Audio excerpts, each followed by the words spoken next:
Aujourd'hui, on dessine des serpents sur des ongles en gel et c'est magnifique.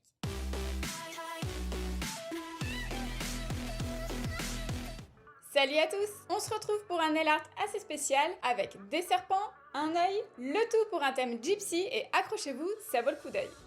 Petite repousse de 4 semaines, c'est un bon timing de remplissage vu la longueur. Et bonne nouvelle, il n'y a pas de décollement. C'est donc à la ponceuse et avec un embout à grains doux en carbure que je retire la couleur uniquement. Je tiens à conserver au maximum ma précédente construction en gel. Ce genre de fraise à grains fins ou moyens est idéal pour la dépose de gel en couche fine ou de vernis semi-permanent. Lorsque je retire la couleur et peu importe la matière, je travaille de haut en bas. Déjà parce que c'est efficace et rapide, et qu'en procédant dans ce sens, je ne risque pas de creuser la matière par endroits ou d'en oublier à d'autres. Ensuite, en tournant mon embout, je me rapproche des zones sensibles comme l'ongle, les cuticules et les replis cutanés. S'agissant de la vitesse, le mieux pour éviter les vibrations, c'est de s'adapter selon sa ponceuse. Ça ne sera pas la même chose si votre machine est de 35 000 tours minute et 65 watts comme la mienne, ou si elle n'en fait que 15 000 pour 20 watts. Donc, à vous de choisir vos outils selon votre rythme de travail. Si c'est pour une utilisation occasionnelle, d'une fois par semaine par exemple, vous pourrez vous contenter d'une ponceuse de 25 000 tours minute. Par contre, une ponceuse à moins de 25 000 tours ne doit même pas retenir votre attention. Elle vous lâchera assez vite. En gros, c'est le nombre de tours qui indique la vitesse de rotation de la tête et donc de l'efficacité du limage qu'elle vous garantit. Donc, retenez que pour un usage professionnel, votre ponceuse doit faire 38 000 à 35 000 tours minute. Puis, à la demande de ma cliente, à la lime manuellement, je reprends chaque ongle pour obtenir un joli stiletto, histoire de changer un peu des formes carrées. Pour ça, il faut quand même garder de la longueur. Je commence simplement par rogner les parallèles. Pour l'instant, je me concentre sur la pointe. Il faut qu'elle soit centrée et respecte l'implantation de l'ongle naturel. J'en profite en même temps pour redresser légèrement l'ongle. En limant non pas au-dessus, ce serait une erreur. Ça ne ferait que l'affaisser davantage. Ni sur les côtés. Je n'ai plus besoin d'y toucher puisque ça c'est ok pour la forme. Mais dessous, en tenant ma lime couchée sous l'arête du bord libre. Et comme je retire de la matière, ça désépaissit la pointe. Et ça me permet d'obtenir un ongle plus fin, donc plus esthétique aussi. Une fois que cette première étape de la mise en forme est terminée, avant de passer au doigt suivant, je retire l'ancien bombé comme toujours. Il n'est plus là où il était initialement, rien de plus normal d'ailleurs. Mais il ne faut pas laisser l'accumulation se faire au fur et à mesure des repousses. Sinon, vos ongles vont devenir épais et vous aurez un travail de titan au moment du remplissage, lorsque vous allez devoir limer le gel en trop. Ensuite, je reprends ma ponceuse pour gommer et surtout cleaner les ongles dessous. Le fait d'avoir changé de forme nécessite de retirer de la matière. Et au fil des semaines, la construction s'est décalée. Il y a maintenant un excédent de matière au centre sur l'envers, que je n'ai pas pu atteindre avec ma lime. Mais je savais que je pourrais le corriger maintenant avec mes embouts. Maintenant, je peux entamer la manucure. Je me sers de mon embout flamme en diamant toujours, surtout jamais de céramique pour repousser les cuticules, c'est beaucoup trop dur. Globalement, et à moins que les cuticules soient assez costauds, je prends un grain doux avec une bague rouge donc. Et je dégage au maximum la plaque des petites peaux qui l'encombrent. Je n'appuie presque pas, ce n'est ni conseillé ni nécessaire si mes outils sont efficaces et bien entretenus. Et je dirige l'avant de la fraise tout contre mon ongle pour le matifier au passage. Avec ma pince en acier aux lames très aiguisées, je n'ai plus qu'à couper soigneusement. Si j'ai correctement effectué le précédent protocole à la ponceuse et que mon geste est sûr, c'est censé faire la différence en quelques mouvements. Tout comme avec les embouts, je respecte une certaine rotation. Comme je suis droitière, je suis plus à l'aise en démarrant dans le sens inverse des aiguilles d'une montre. Je maintiens ma pince légèrement en oblique jusqu'à ce qu'elle soit en contact avec l'ongle pour une meilleure stabilité. Je pince, coupe, relâche et ainsi de suite. L'intérêt d'utiliser un embout avec une petite tête en forme d'olive, c'est pour me permettre de gommer les peaux et assainir la manucure. Le grain est jaune, donc encore plus fin que l'autre.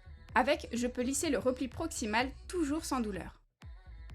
Si ça chauffe, c'est anormal.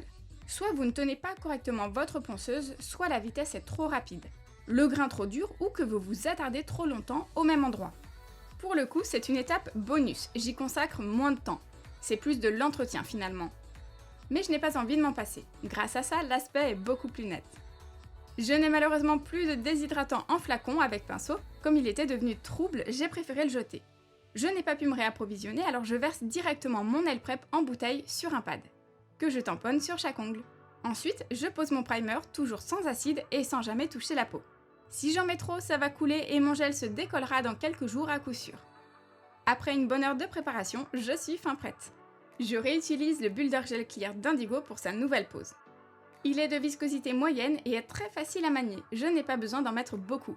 Même pour des ongles longs, l'avantage c'est qu'il s'auto-égalise très bien. L'objectif de mon remplissage, c'est essentiellement de recréer le renforcement en gel, donc le bombé. Ça signifie que le gel que je pose doit être surtout rassemblé sur l'apex, au centre. Je n'ai absolument pas besoin d'ajouter de l'épaisseur sur les bords. Et même, justement, c'est tout le contraire, puisque j'étire mon gel le plus possible jusqu'à la pointe. Je n'ai pas envie de saboter tous mes efforts de l'image de tout à l'heure. Comme à mon habitude, je prélève une noisette de gel. Je préfère m'en resservir que d'en prendre trop. Je pose mon pinceau à l'endroit de mon renforcement, une fois bien placé, je le soulève à peine sans vraiment le décoller de ma bille de gel et je pousse simplement un minimum de matière au ras des cuticules, en évitant de toucher la peau, pour pas que le gel file dans les sillons. En prenant quelques secondes pour placer correctement mon gel, je m'évite un limage intensif. C'est donc plutôt bénéfique. Grâce à la pointe de mon pinceau, quitte à le tourner et utiliser la tranche, je déplace le gel pour qu'il soit le plus lisse possible. Je ne me resserre pas dans le pot tant qu'il m'est possible de modeler ce que j'ai sur l'ongle. Si vraiment je manque de matière, je vais m'en apercevoir d'un simple coup d'œil.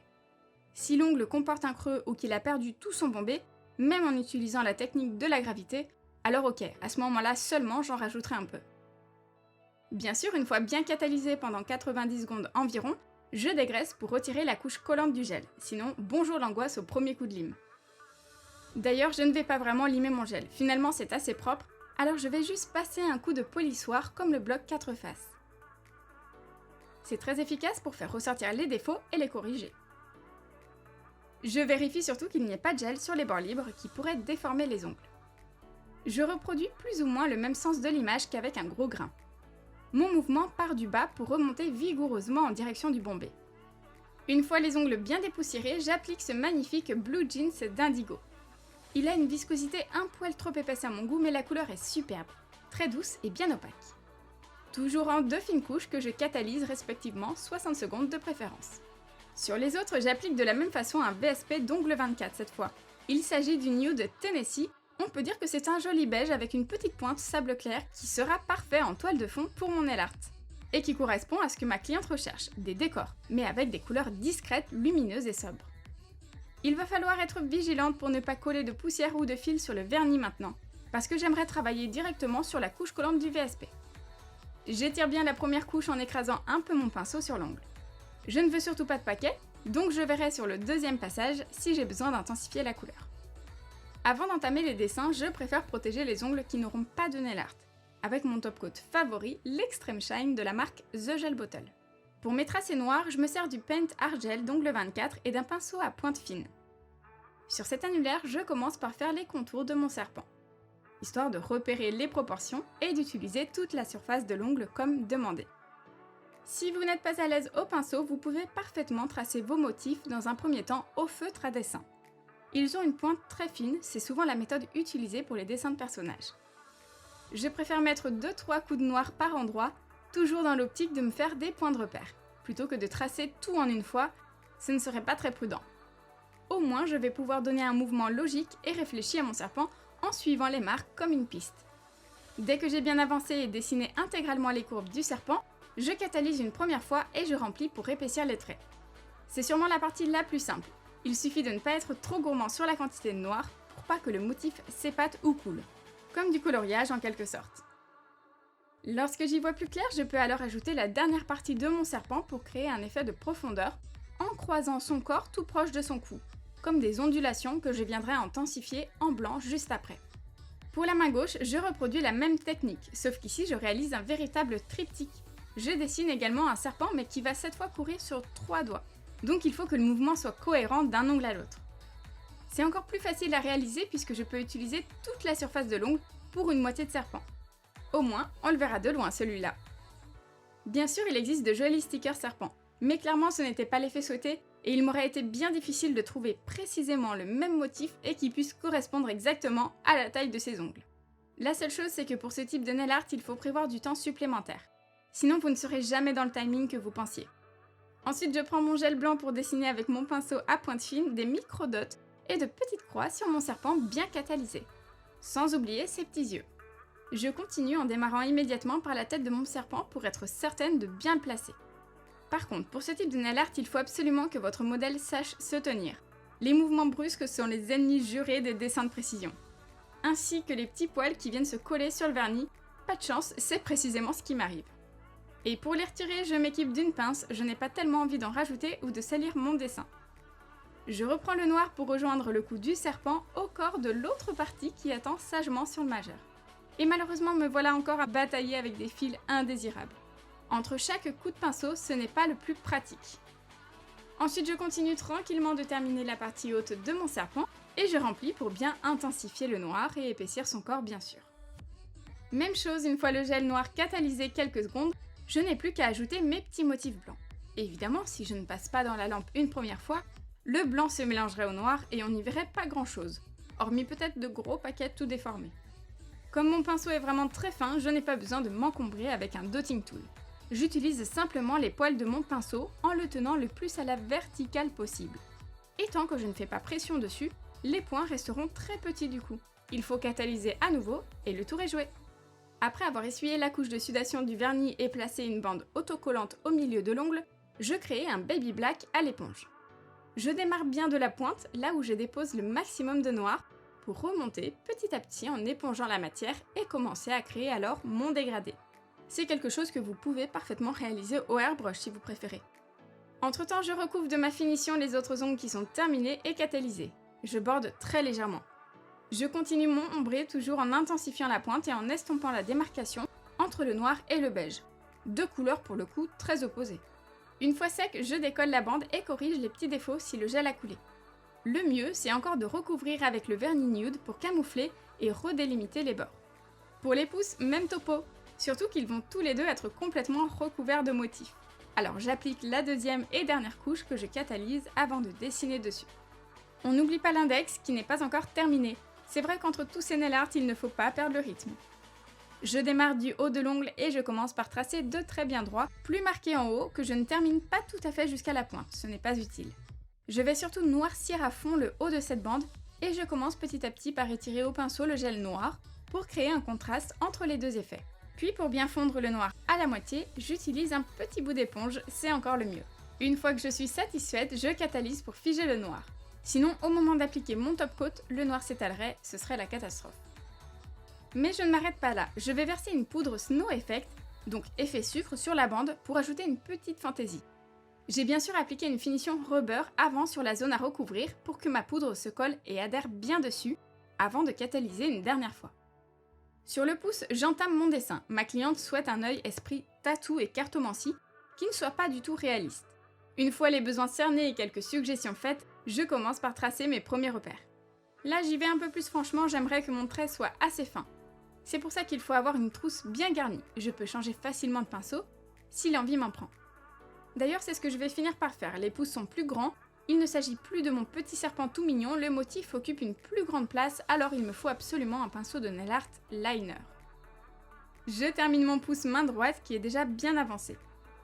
Pour créer une certaine harmonie, nous qui ne voulions pas de couleur flash, j'ai donc préféré réutiliser le blue jeans des auriculaires pour l'œil bleu.